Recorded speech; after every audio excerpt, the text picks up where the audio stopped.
大家好，呢一期我哋準備同大家拆解下最近3萬罐劣質奶粉嘅事件。呢件事呢係生活播喺抖音嗰度先爆出嚟嘅，佢一共應該發咗有6、7個視頻，視頻裏邊有好多地方其實都有分析價值。上星期四嗰陣，我喺佢哋嘅抖音賬號裏邊，所有嘅視頻都仲睇得到嘅，但到咗星期六呢，就全部都冇晒啦。當時因為冇將啲視頻錄落嚟，所以有啲遺憾。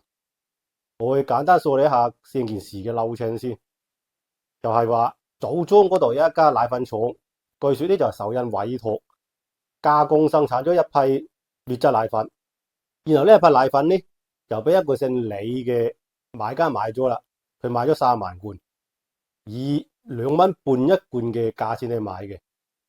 之後因為質量問題佢要退，佢就揾到工廠，工廠就唔肯退，於是佢就揾生活幫嚟幫手。結果呢件事就爆咗出嚟啦。後嚟個工廠嘅老闆佢自己交代，呢一批奶粉其實係用米粉嚟到整嘅。後嚟呢，因為迫於輿論嘅壓力，呢個老闆就將7萬幾蚊退翻俾呢個李某。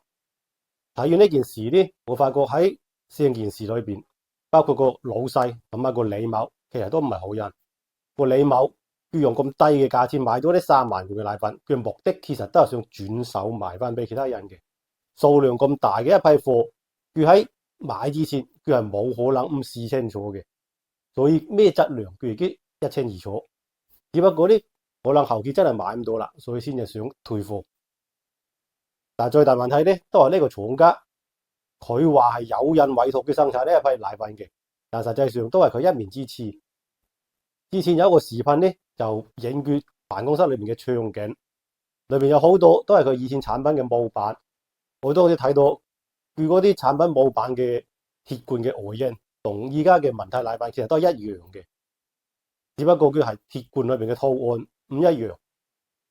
我喺一個模板上面就睇到一個駱駝2個字，應該呢一種咧就係駱駝奶粉嚟嘅。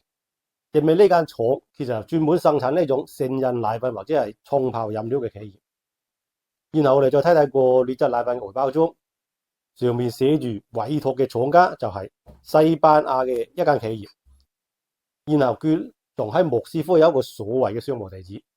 嗱，呢個老闆之前佢自己交代啲就話一個國內嘅客戶委託佢做嘅，佢仲同個客戶講呢一批雖然係俾啲雞鴨屙喵狗食嘅，但係印食咗亦都唔會有事。所以其實呢個產品從原材料到銷售都係喺國內。同俄羅斯係完全冇關係嘅。仲有嘅就係佢喺上面寫住一個執行標準，係一個方便沖調食品嘅團體標準。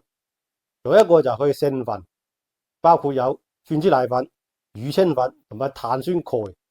首先奶粉同埋乳清粉實際上有冇用都唔清楚，就算用都可能用得好少，因為佢一盎呢啲奶粉係280克，先至賣出廠價2.4蚊，即係等於係1公斤係8蚊幾。舊年媒體有一個報道，舊年嘅奶粉價已經係去到咁多年嘅最低嘅啦。但係1公斤有啲奶農蝕住地賣都要差唔多20蚊。乳清粉嘅話就更加貴，最低可能要50-60蚊1公斤。所以佢真正嘅成分，主要嘅成分可能真係老闆講嘅米粉，然後呢就加啲碳酸鈣，而且好關鍵嘅就係佢用嘅碳酸鈣都唔係話全部係食品級嘅，好有可能用工業嘅碳酸鈣。因為喺現場拍攝嗰陣，有一個鏡頭影到佢係有2板完全係白包嘅原材料。呢啲原材料呢，同工業嘅碳酸鈣嘅外包裝係非常之相似嘅。如果佢真係用工業嘅碳酸鈣嚟到做食品，佢嘅違法行為就更加嚴重啦，屬於係用非食用物質生產食品嘅違法行為。按照食品安全法123條嘅規定，貨值超過1萬或者係1萬以上嘅，就應該要處以10倍以上30倍以下嘅罰款。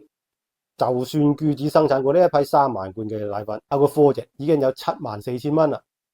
如果乘25倍，佢最低都要處罰110萬。不過佢嘅銷售金額已經超過咗5萬，應該就要追認嘅。按照刑法140條嘅規定，應該要處以2年以下有期徒刑，並處以銷售金額嘅50%以上2倍以下嘅罰金。所以呢個老細呢，係有幾大機會要坐監嘅。如果係真係咁呢，其實都算係大快陰收。然後我睇啲評論嘅時候咧，發現有兩個問題。有一個呢，就有啲寶媽喺度問呢個係咩牌子啊？點解咁曝光？係咪故意喺度保護佢？其實佢哋就過度擔心啦，因為呢啲係成人奶粉，針對嘅呢就係一啲中老年嘅群體。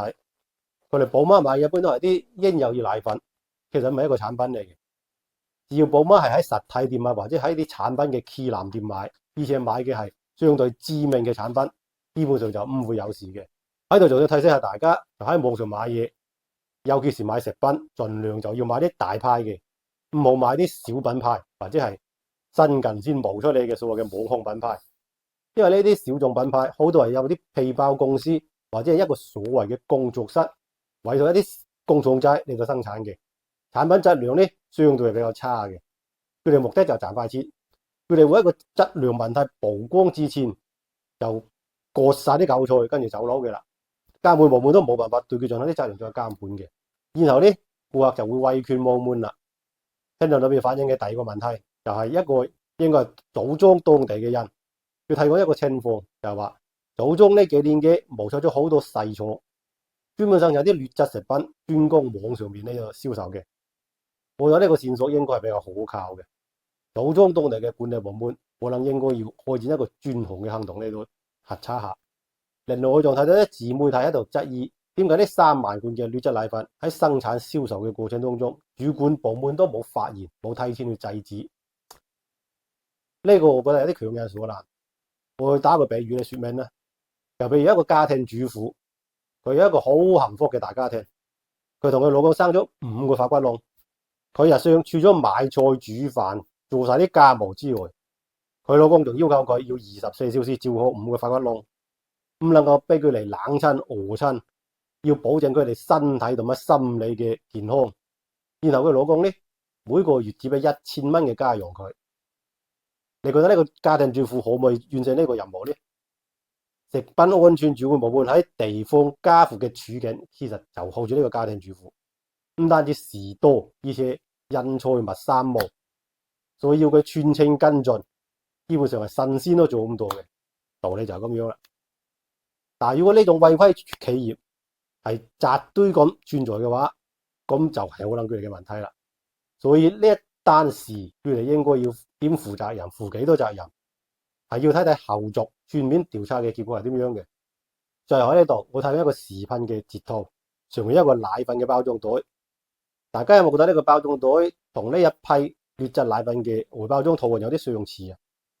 呢一個就係我下一期要拆解嘅另一個事件，希望大家保持關注，肯定可以同大家繼續俾一個大類嘅。今次視頻講到呢度，多謝大家。